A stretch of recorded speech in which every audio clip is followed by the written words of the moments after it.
The night was silent, but the silence didn't feel peaceful. Felt like something was listening.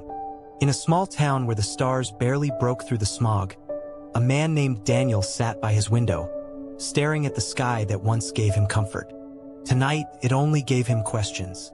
Somewhere deep inside, he felt it. Something in the world had shifted. The air carried a strange weight, as if heaven itself was holding its breath. Daniel wasn't a preacher, nor a prophet. He was just a history teacher who believed that truth was always written between the lines of forgotten stories. But lately, every page he read from the Bible or ancient texts seemed to echo the same hidden warning. The war is not of flesh and blood, but of principalities and powers unseen. He didn't know why that verse followed him everywhere. He would hear it in his sleep, feel it in whispers at church, and sometimes it would echo in his mind as he walked through empty corridors at night. Something was calling him, not with sound, but with presence. It began 3 nights ago. A student of his, Sarah, came to him trembling after class. Her eyes looked hollow, as if she hadn't slept in days. "Sir," she said quietly, "do you believe that angels still fight for us?" Daniel tried to smile, but before he could answer, she whispered something that froze his blood. "Because I think one of them is losing." That night he couldn't sleep. He kept replaying her words. Losing? How could a being of light lose? Unless something stronger had awakened. The world had become darker. Wars rising, lies spreading faster than truth. People turning against each other for reasons they didn't understand. It wasn't random. It was coordinated. And somewhere beyond the veil, 2 armies were preparing for something far bigger than humanity could see. Daniel turned on his desk lamp and opened his old Bible. The pages fluttered as if moved by a breeze, stopping on Psalm 82. His eyes scanned the words, "God stands in the divine council. He judges among the gods." He frowned. Other gods? He had read this verse before but never questioned it. Tonight, though, it felt alive.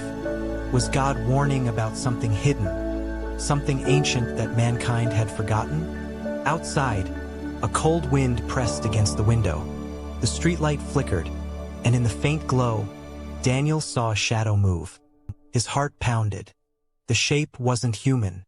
It was tall, distorted, almost bending with the air. Paused, as if aware of being watched.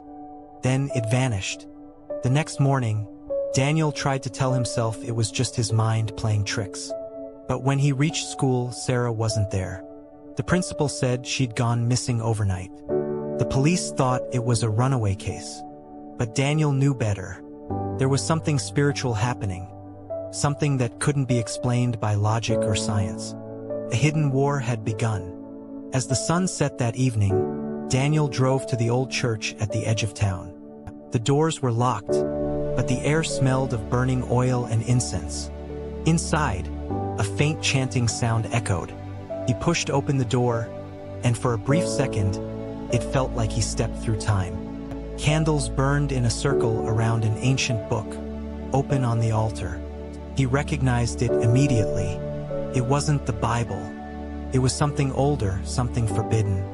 An old priest stood behind it, his face pale but his eyes burning with strange light. "You shouldn't be here," he said without turning around. Daniel froze.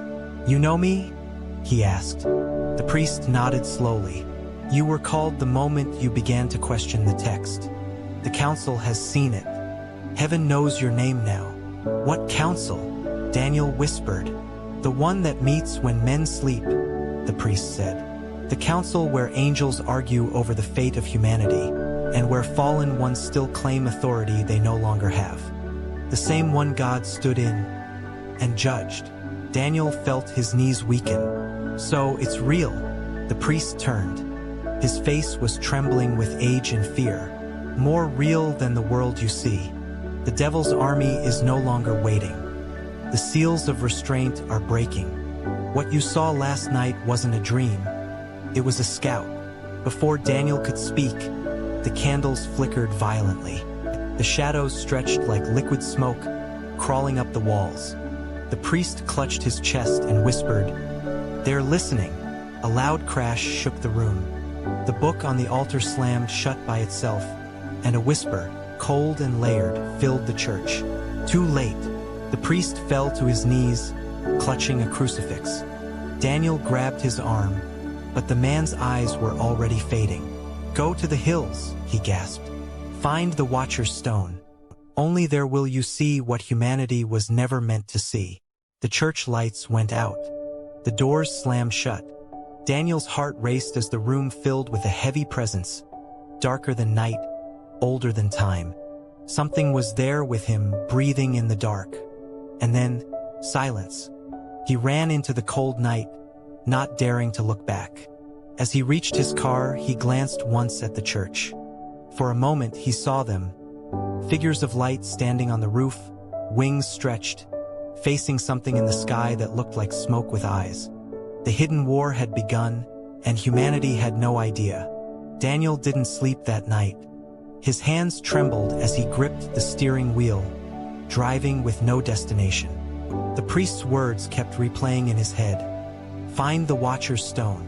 He didn't know what it meant, but something inside him whispered that the world was about to change.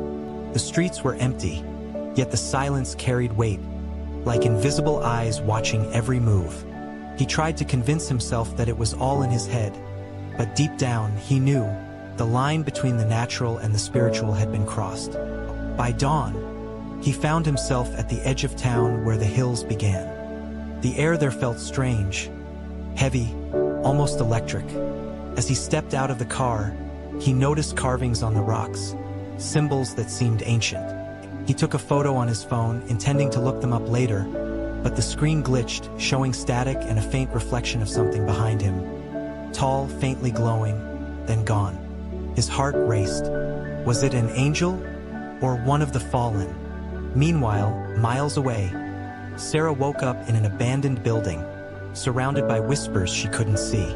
Her voice trembled as she called Daniel's name, though she didn't know why. Something was guiding her too, pulling her toward the same hills. Back in town, strange things were happening. Birds flew in circles at night, radios caught voices speaking in languages no one understood, and people began having the same dream. A war in the sky, angels clashing with shadows. Daniel felt it too, an invisible tension building, like the calm before a storm. He didn't know it yet, but his path and Sarah's were about to collide, and the truth about the hidden war would shake everything he believed about faith, light, and the unseen powers that ruled mankind.